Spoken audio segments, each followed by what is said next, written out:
The 90-degree corner cabinet is also based on a normal cabinet object.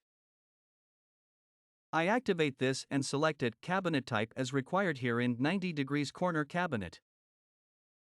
Left or right. Now the cabinet object is built. This may take a moment. And if we now go to the right top front view, then we see now that two cabinet objects were created.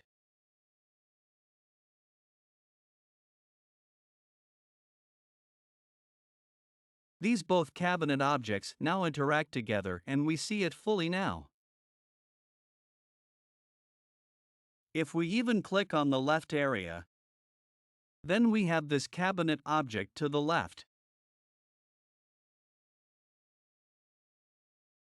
And we have here a protrusion that has thickness, additions, and a top part too. We'll take a look at that later. Here is quite nice to see at the right component that has an ID for the left part. And that number or that ID is exactly the ID of the counterpart.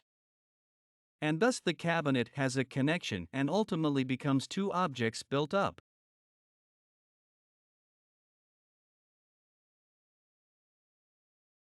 We'll just have a look here at the area of the protrusions. To do this, I go into the top view and here are the relevant protrusion settings.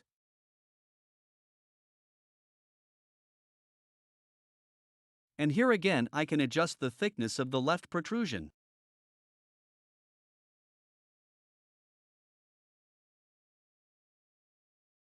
So, if for example, I enter a thickness of 9 mm, then of course this will be changed here accordingly. The second parameter is very interesting to see as well.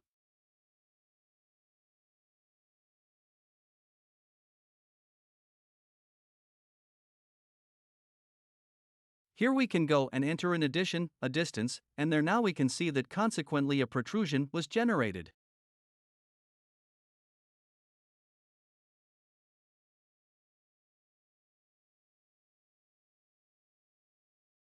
In addition, we have a second offset. If I enter 10 mm here, then we see that the protrusion lengthens.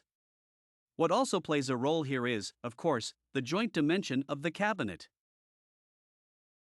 So, if I add to the left 10 mm, then it will now also change accordingly.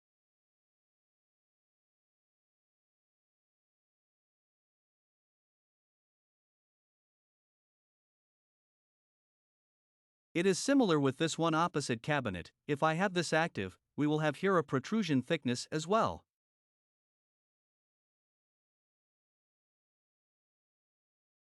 What we have already watched, just enter 9 mm and then we will see the change here accordingly.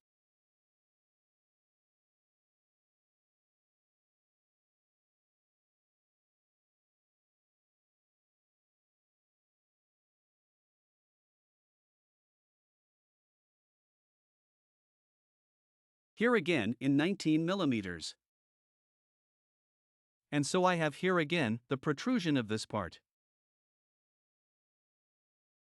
You can see that now, in consequence, the other part protrudes into it, and thus you can also conclude that the currently active protrusion should pass through.